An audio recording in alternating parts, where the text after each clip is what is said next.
All right, you know what time it is. Neil Ratner Rock Doc here with a story. Okay, a little quiz. Who's the only musician that ever quit the Rolling Stones? You know the answer. Guitarist Mick Taylor. Now, Mick celebrated his 73rd birthday this past week, so I thought I would tell you a few things about Mick Taylor that you might not know. And as usual, a little background first. All right, so Taylor began playing guitar at the age of 9. And by the time he was a teenager, Mick was a well-known local talent. So one night, Taylor went with some musician friends to see John Mayall's Bluesbreakers. And this was the version of Mayall's Bluesbreakers that featured Eric Clapton.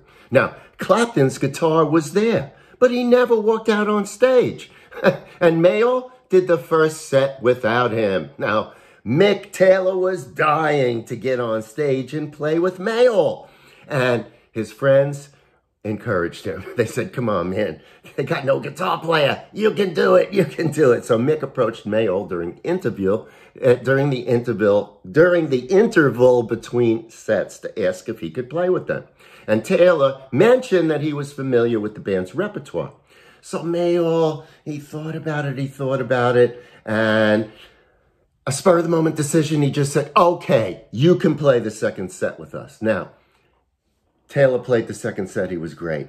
And Mayall was super impressed. But right after the set ended, the 16-year-old Taylor just split with his friends. Never talked to Mayall, nothing. And John never got his contact information. Now, as fate would have it, Peter Green left the band, and Mayall needed a guitar player. He really wanted the 16-year-old, he remembered the 16-year-old Taylor, and that's who he wanted as a guitar player. Had no way of contacting him. So he put an ad in the paper for a guitar player. And lo and behold, who should show up? The first person to show up? Mick Taylor. So that worked out very serendipitously. Okay. Now, Mick played with Mayall and the Bluesbreakers until 1969, when Mayall dissolved the band for a while.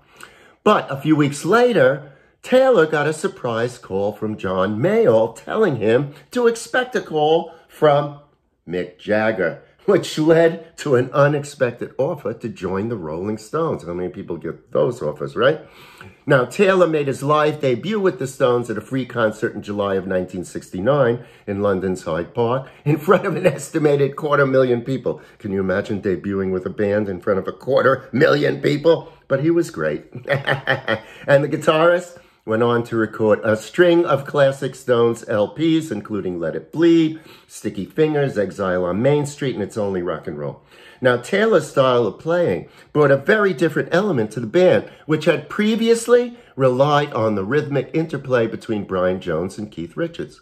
And according to Jagger, he was a very fluent melodic player, which we never had and we don't have now. Neither Keith nor Ronnie plays that kind of style. It was very good for me working with him. I could sit down with Mick Taylor and he'd play very fluid lines against my vocals. He was exciting and he was very pretty. And it gave me something to follow, to bang off. Some people think that's the best version of the band that existed. What do you think? Do you think the band with Mick Taylor was the best, or with Ronnie Wood, or what? Okay. At any rate, it wasn't all fun and games, according to Taylor. Keith Richards, during this period, was getting more and more into his drug habit. And according to Mick, we used to fight and argue all the time. And one of the things I got angry about was that Mick had promised to give me some credit for some of the songs, and he didn't. I believed I'd contributed enough. Let's put it this way. Without my contribution, those songs would not have existed. There's not many, but enough. Things like Sway and Moonlight Mile on Sticky Fingers, and a couple of others. All right. You got to give people credit when they write the material. Now, of course, Taylor left the Stones in '74. And since leaving the Stones, he's periodically appeared with the band, as well as working with numerous other artists, and he has released several solo albums.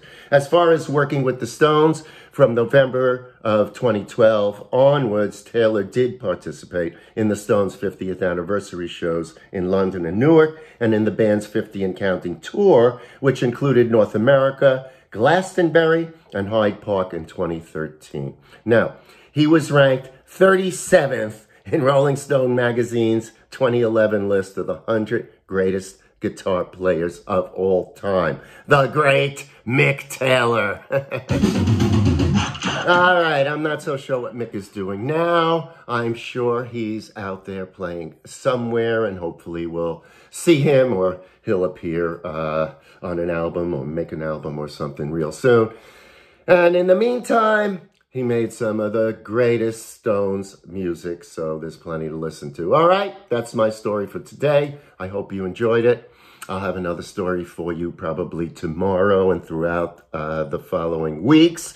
You know where to find me around the internet. And on Saturdays and Sundays, 3 o'clock, iHeartRadio, WDST Radio, Woodstock, if you're up here, 100.1 on your radio dial. All right, that's it. Have a great rest of the day. I'll see you real soon. And as I always like to tell you, always remember to keep on rocking.